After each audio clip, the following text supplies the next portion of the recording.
Muy buenas con todos, soy Tom Andía y voy a hablarles de soldadura. En la imagen vemos a un trabajador que se encuentra soldando este elemento denominado como brace en la literatura en inglés,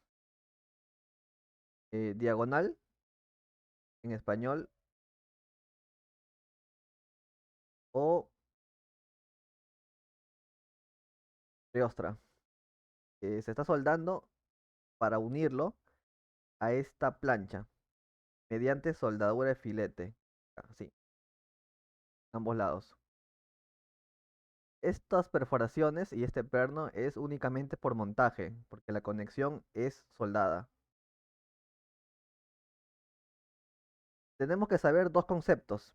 El primero es cateto, o también llamado leg en la literatura en inglés, brazo o pierna, pero yo lo llamo cateto. Y garganta. Esto es importante. El concepto es claro, es la menor distancia entre la raíz y la cara. Y entonces el área de la soldadura, que se considera que va a resistir los esfuerzos, es la longitud de la soldadura. En este caso es la longitud del cordón por la garganta. Para el caso en el que tenemos dos planchas, esta es una plancha, esta es otra plancha, están unidas bajo un ángulo de 90 grados, entonces mi garganta vale esto, 0.707 el veces el cateto. ¿Cómo se demuestra? Así. Ah, ya. Esto vale 90. Esto vale el cateto W, el otro cateto W. Todo esto es 90, entonces esto es 45. 45, 90, 45. ¿Por qué? Porque la suma de los ángulos internos de un triángulo es 180. Entonces queremos calcular la garganta. ¿Se acuerdan de la ley de senos que se vio en estática? Me dice lado con ángulo, ¿no? Teto sobre seno de 90 es igual a garganta sobre seno de 45. Y bueno, acá, a ver, seno de 45, seno va, se va, seno 90, 1, seno de 45 es raíz de 2 sobre 2. Entonces me queda que la raíz de 2 sobre 2 por el cateto es igual a la garganta. Y la raíz de 2 sobre 2 es 0.707. Ahora, ¿qué pasa si tenemos este caso? Por ejemplo, esta es una planta, ¿ok? Una vista en planta en el que se ven columnas tubulares, gigas, H, de color anaranjado, las verdes y las azules son vigas H. Las verdes son las secundarias y hasta acá todo bien, acá se conecta, acá. El problema es acá. Acá viene, se conecta, pero este ángulo no es 90.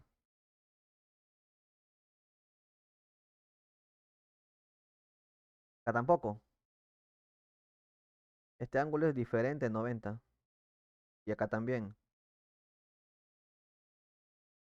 Es diferente de 90. Entonces, ¿qué hacemos en estos casos? Si vemos esta foto, podemos observar que es el caso muy similar. Es una viga que llega a otra viga, pero no a 90 grados, sino a otro ángulo. Estas vigas se conocen con este nombre.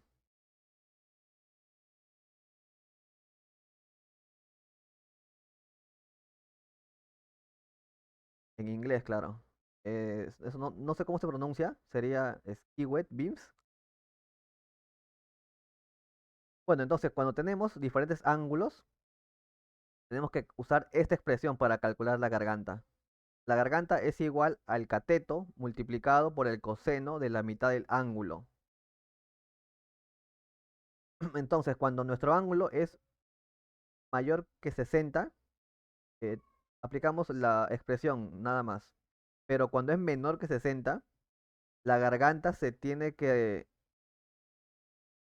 tiene que reducir el valor de z, que está acá. Y este z se obtiene desde esta tabla. En esta tabla tenemos tres datos: la posición de la soldadura, el proceso de la soldadura y el ángulo que forman las dos placas. En base a eso calculamos nuestro Z, ya sea en milímetros o en pulgadas, en las unidades que estamos trabajando. Eliges o uno o el otro y calculas. La resistencia nominal de la soldadura, estos signos factores de phi y omega, viene dada por la multiplicación de estos tres factores. El primero es la resistencia nominal de la soldadura, el F sub nW. Este valor es igual al 60% de la resistencia a rotura o a fractura o la resistencia a tensión del electrodo. Si usamos electrodos 6011, es conocido, es sabido, que los primeros dos números es la resistencia a la rotura. Entonces mi resistencia nominal de la soldadura sería 0.6 por 60, que me da 36 KSI. Si usamos soldadura de 78, unos electrodos de 78, entonces mi resistencia nominal de soldadura es 0.6 por 70, que es 42 KSI. Y listo. Ahora, el área efectiva de soldadura, acá, se calcula multiplicando la garganta, que ya está explicado, es la menor distancia entre la raíz y la cara. La garganta por la longitud del cordón de soldadura efectivo. Este cordón efectivo, esta longitud del cordón efectivo se obtiene multiplicando la longitud real del cordón por factor beta. Vamos acá. Acá tenemos un gráfico que relaciona la longitud efectiva y la longitud actual. Entonces, cuando la longitud actual es hasta 100 veces el cateto, mi longitud efectiva es la misma, 100 veces el cateto. Si es 50, 50. En otras palabras, si mi longitud de soldadura entre el cateto es menor que 100, entonces el beta es igual a 1. Y la longitud efectiva del cordón de soldadura es igual a la longitud real del cordón de soldadura.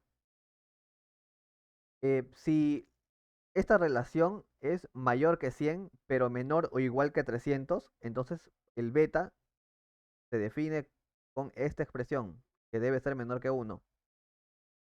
Y mi longitud efectiva del cordón de la soldadura va a ser igual al factor beta por la longitud real. Y estamos acá. En el caso en el que esta relación de longitud de soldadura sobre cateto sea mayor a 300, el código, el código ISC 360, me dice que la longitud efectiva de mi soldadura será 180 veces el cateto. Ejemplo, digamos que tenemos un cateto de 6 milímetros. Y esto lo multiplico por 180. A ver, eso de ahí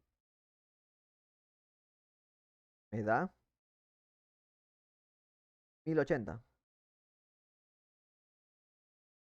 1080 centímetros, o sea, 1,08 metros. Si tu soldadura mide 2 metros, entonces no puedes considerar 2 metros, consideras como máximo 1,08 metros. Seguimos. Factor direccional. El factor direccional, como su nombre lo dice, depende de la dirección. Acá vemos, por ejemplo, una carga que es paralela al eje del cordón de la soldadura. Y en la imagen de la derecha, una carga que es perpendicular al eje del cordón de la soldadura. Entonces, uno de ellos tiene más resistencia que el otro, pero también uno de ellos tiene más capacidad de deformación que el otro. Esto lo vamos a ver acá. Cuando nuestra carga, vamos a ver acá, nuestra carga es paralela a nuestro cordón de soldadura, entonces el ángulo que forman, cero. Si es cero, se observa en la gráfica que la capacidad de deformación es mayor, pero la resistencia máxima no se ve afectada, es el 100%, pero tampoco se ve reducida. Ahora, veamos acá, este cordón de acá. Voy a dibujarlo acá. Yo tengo que viene una fuerza de una diagonal en tensión y una diagonal en compresión. Los que saben diseño sísmico saben que esta es mucho mayor que esta. Entonces la resultante de ambas me va a dar algo así. Que es una carga bajo un ángulo. Entonces, si este ángulo por casualidad da 45, entonces yo vengo acá, 45 grados, soporta hasta un, se podría decir un 130%, o sea, un 30% más. Soporta más, tiene más resistencia, pero tiene menos capacidad de deformación. Entonces, ¿cuándo podemos aprovechar esto? La mayoría de las estructuras metálicas se mantienen en el rango elástico. Muy pocos elementos se diseñan para disipar energía. Por ejemplo, cuando se trata de un sistema de pórticos concéntricos especiales, vemos los que están acá, solamente las diagonales son las que tienen que fluir. Esa es la filosofía de diseño. Entonces las demás conexiones se espera que se mantengan en el rango elástico. Entonces ahí es donde podemos aprovechar este factor, donde no necesitamos tanta deformación, pero sí resistencia. El código me da esta expresión. Entonces, cuando mi carga es paralela al eje del cordón de la soldadura, mi resistencia es la misma, tal cual, no se ve amplificada. Conforme el ángulo aumenta, digamos 45 grados, y empleando esta fórmula, el KDS me da 1,3. Eso me da que mi resistencia se amplifica un 30%. Y cuando el ángulo es 90, mi resistencia se amplifica hasta un 50% más. Acá se ve un ejemplo. Esta es una diagonal sísmica que se detalla de tal forma de que el pandeo ocurra en el plano del pórtico. Entonces para ello acá se forma una rótula plástica que genera un momento. Este momento, M, se descompone en dos fuerzas de igual magnitud, pero diferente sentido. Llamémosla F, ¿no? F, F. Ya. Entonces estas fuerzas son paralelas al eje de mi soldadura. ¿Eso qué quiere decir? Que mi resistencia no se ve amplificada, pero se tiene más capacidad de deformación. Seguimos. El código me dice que cuando yo tengo una mezcla entre soldadura longitudinal, es decir, paralela a la fuerza, y soldadura transversal al eje de la fuerza, entonces yo tengo que elegir el máximo entre estos dos valores. El primero es el 85% de las paralelas, que son estas de acá, más el 150% de la transversal, o la suma de ambas sin amplificar. Entonces, la resistencia de diseño va a ser la máxima de ambas.